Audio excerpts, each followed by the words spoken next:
I occasionally think how quickly our differences worldwide would vanish if we were facing an alien threat from outside this world. And yet, I ask you, is not an alien force already among us? For years, there have been whispers and rumors that the government had aircraft of non-human origin. This report is the first evidence it might be true. I think people would be surprised to know the volume in which these things are apparently recorded and observed by active duty military people on missions. A Pentagon report is detailing a dramatic increase in UFO sightings, more than 350 since 2021. 36-year-old Air Force veteran David Grush is exposing what he calls a top-secret military program that has reportedly found wreckage of fully intact UFOs. In June of 2023, UFO whistleblower David Grush made some astonishing claims. He claimed that the United States government had been overseeing a decades-long clandestine UFO, UAP crash retrieval and reverse engineering program, and that this program was in possession of a dozen or more craft of non-human origin, as well as the bodies of the pilots of some of those craft. You are one of the most trusted former intelligence officials in the US defense and intelligence establishment. Yes, I was. You were trusted with the most intimate secrets. Yes. Grush sitting down with award-winning investigative journalist Ross Coulthart, who's reporting for News Nation and has spent years reporting on the UFO question. What conclusion did you come to at the end of your time on the UAP task force? The UAP task force was refused access to a broad crash retrieval program. When you say crash retrieval, what do you mean? These are retrieving non-human origin technical vehicles, call it spacecraft if you will, non-human, exotic origin vehicles that have either landed or crashed. We have spacecraft from another species. We do, yeah. But this story gets even weirder, because yesterday, Senator Marco Rubio confirmed in an exclusive News Nation interview that he had spoken with other whistleblowers independently and that they had corroborated David Grush's claims. Say there are people that have come forward to share information with our committee over the last couple of years. I would imagine some of them are potentially some of the same people that perhaps he's referring to. I want to be very protective of these people. A lot of these people came to us even before these protections were in the law for whistleblowers to come forward. Some are public figures, and you've heard from them in the past. Others, have not shared publicly. And so we're trying to gather as much of that information as we can. And the reason why I'm being cautious, I'm not trying to be evasive, but I am trying to be protective of these people. Some of these people still work in the government.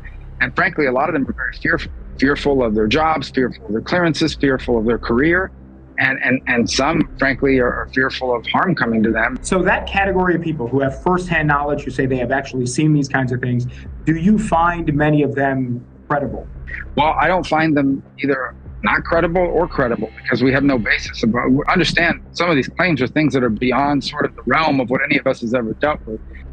Now, if you're new to the UAP UFO disclosure conversation, it can be a little bit of a rabbit hole.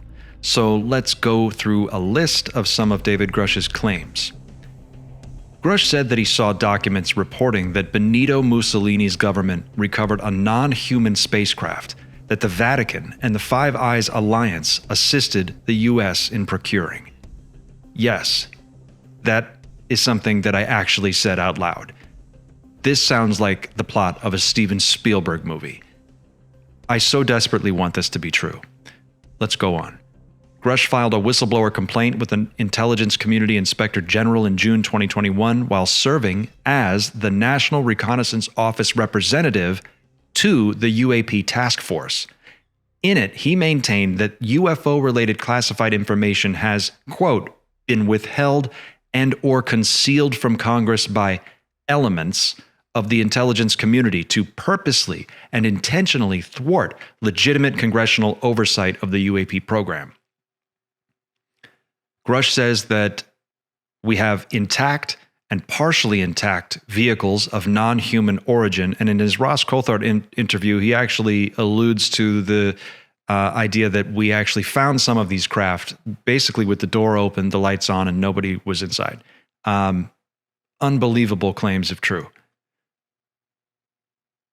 He's also said that he's been told that both the U.S. government and foreign governments have been engaged in a publicly unknown Cold War, his words, to try and reverse engineer technology from these craft. And he says that all of this information has been intentionally withheld from Congress. So, taking a step back a little bit, basically, we all kind of suspected that there has been a massive cover-up for 70 plus years. There's nothing new there. What's new is that David Grush is such a credible whistleblower.